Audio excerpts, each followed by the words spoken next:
Selamat datang di Novel Bersuara. Sebuah cerita yang berjudul Bunda, Bukan Wanita Malam. Episode 3. Oleh autor Kolom Langit. Dengan If sebagai pengisi suara. Selamat mendengarkan.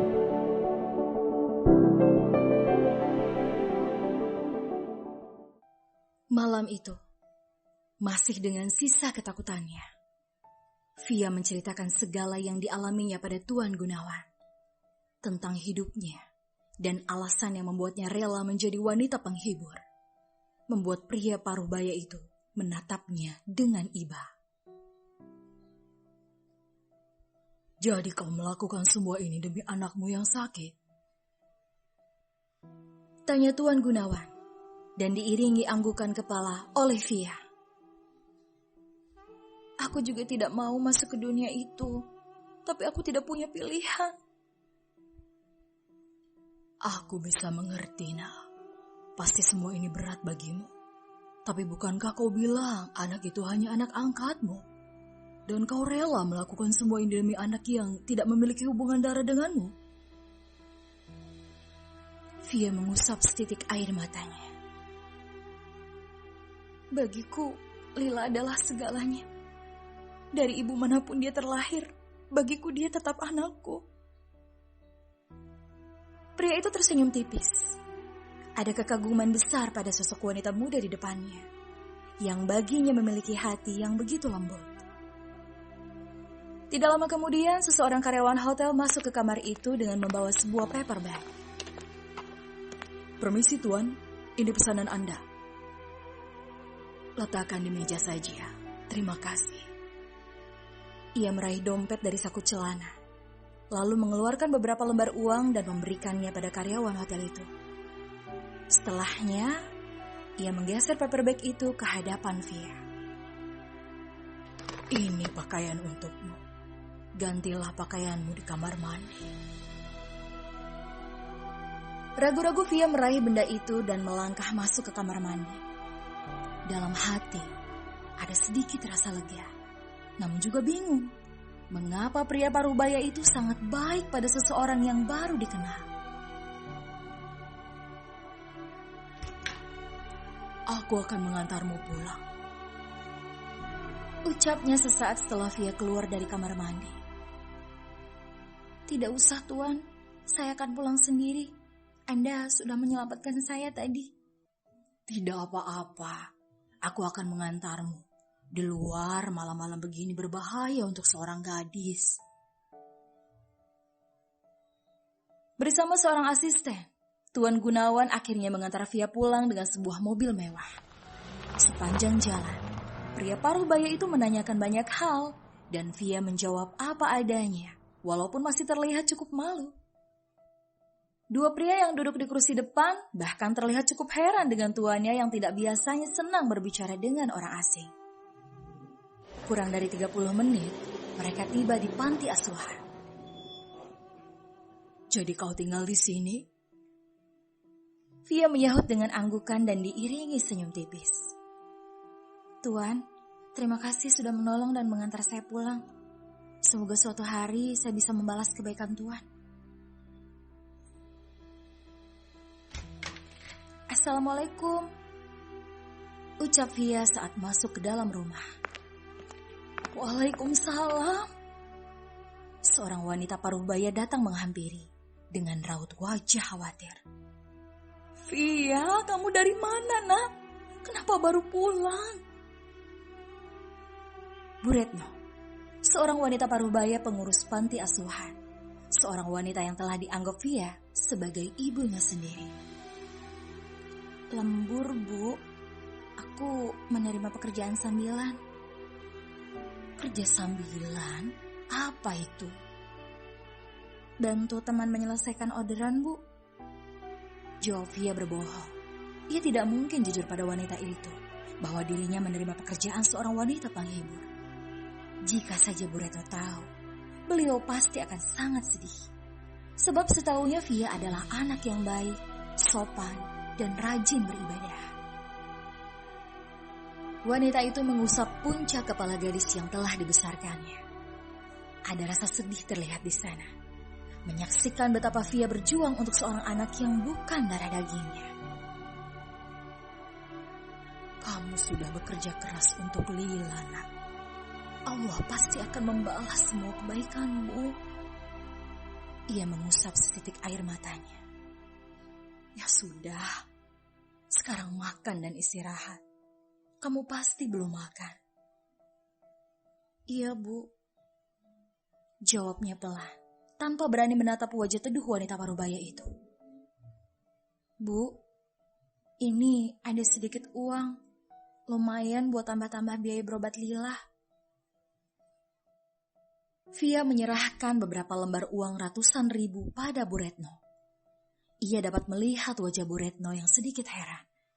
Seolah ada pertanyaan, dari mana Via mendapatkan sejumlah uang itu, yang bahkan lebih dari gajinya di butik tempatnya bekerja.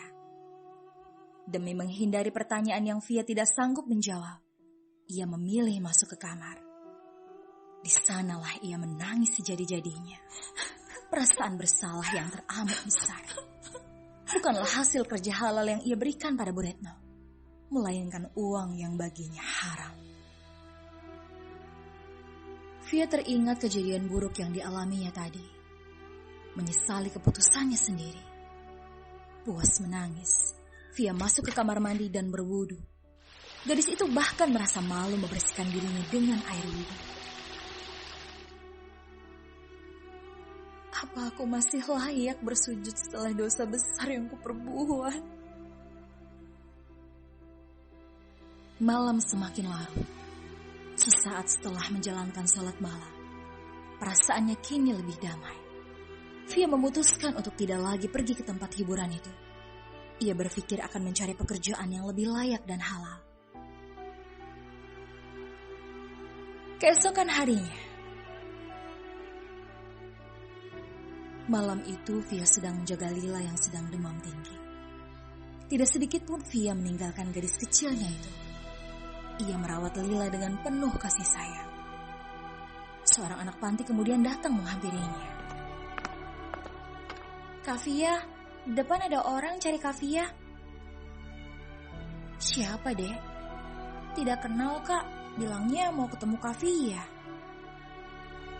Via berpikir sejenak, sebab tidak biasanya ada orang yang datang mencari. Ya sudah, kakak titip Lila dulu ya. Wanita muda itu segera mengayunkan langkahnya menuju ruang depan, di mana dua pria bertubuh tinggi besar sudah menunggunya. Via bahkan tidak mengenal siapa orang-orang itu. Maaf, ada apa ya? Tanyanya tanpa basa-basi. Tanpa sepatah kata pun, kedua pria itu menarik lengan Via menuju sebuah mobil yang terparkir di depan sana. Sehingga Via memberontak berusaha melepaskan diri. Kalian siapa? Tolong lepaskan aku. Jangan banyak bicara, bentak pria itu. Ikuti saja, kau sudah membuat kesalahan besar.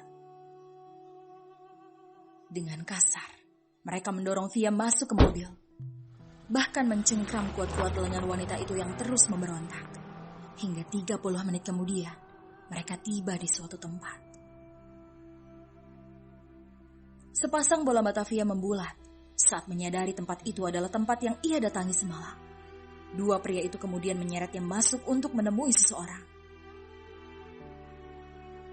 Cleopatra, selamat datang kembali, ucap Marco menyeringai menakutkan. Dua pria bertubuh besar itu mendorongnya dengan keras sehingga terjatuh tepat di bawah kaki Marco.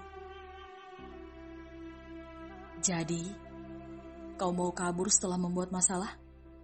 Kau dibayar mahal untuk menyenangkan Aldi, tapi kau malah melarikan diri. Apa kau mau menipuku? Nada bicara Marco terdengar santai, namun menakutkan di telinga Via. Tidak, saya mohon lepaskan saya, Tuan. Saya tidak bisa melakukan pekerjaan ini. Via memelas memegangi kaki Marco, berusaha memohon agar pria itu mau mengampuninya.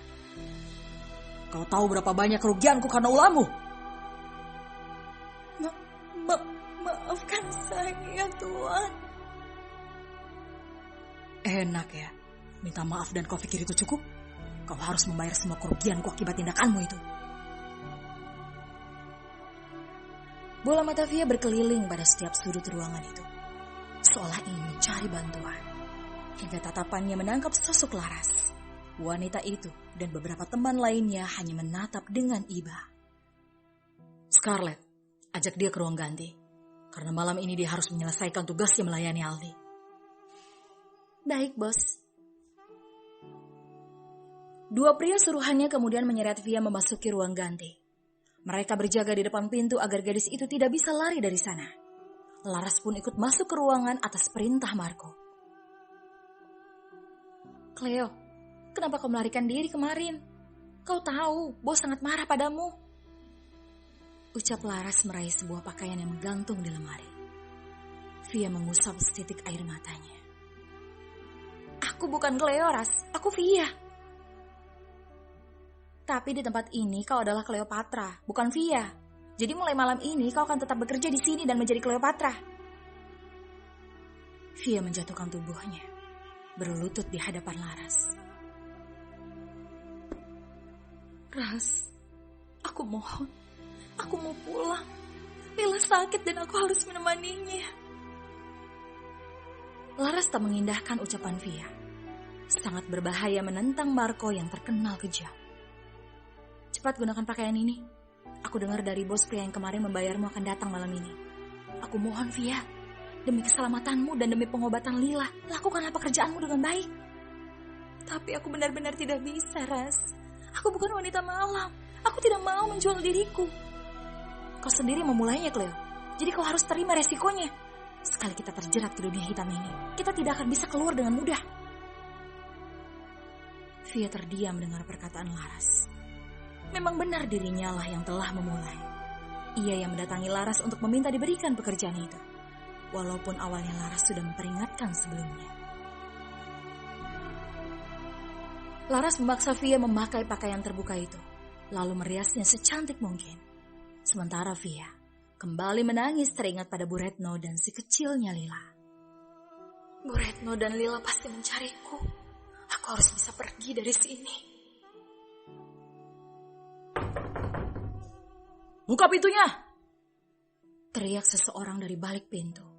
Dengan cepat Laras berlari membuka pintu. Di mana Cleopatra? Bos sudah menunggu.